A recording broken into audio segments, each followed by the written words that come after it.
বক্তব্য সূচনা করবেন আমাদের ইতিমধ্যে আমাদের প্রধান অতিথি মহোদয় এসবি কেন্দ্রীয় কমিটির যুগ্ম আহ্বায়ক মাহবুব আহমেদ উনি মাঠে রয়েছেন, সকলের সাথে করমর্দন করছেন।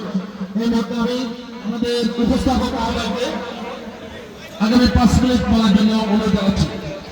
আমরা ইতিমধ্যে মাঠে প্রবেশ করবো এবং দলের খেলোয়াড়রা ইতিমধ্যে লাইন ধরে দাঁড়িয়েছেন। অতিথিরা বেলুন উড়িয়ে মাধ্যমে আজকে ফাইনালে শুভ সূচনাটা করবেন।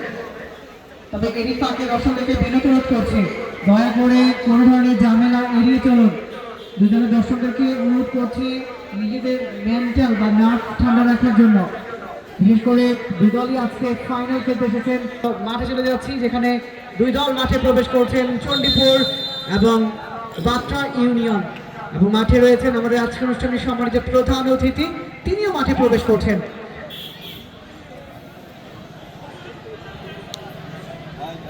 কিছুক্ষণের মধ্যেই নামাজের বিরতি শুরু হবে। ধর্মপাল মুসল্লি যারা রয়েছে আমরা প্রত্যেকেই চেষ্টা করবো একেবারে মাঠের পাশেই মসজিদ আছে, সেখানে নামাজ আদায় করব।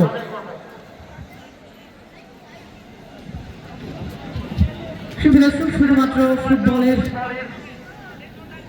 মহারণেই আছে, কিন্তু ট্যাপ টেনিসের অন্যতম জনপ্রিয় নাম কাতার প্রবাসী স্পোর্টিং ক্লাবের সম্মানিত কর্ণধার মাসুম, তিনিও এসেছেন আজকে খেলা দেখবার জন্য এই মাঠে।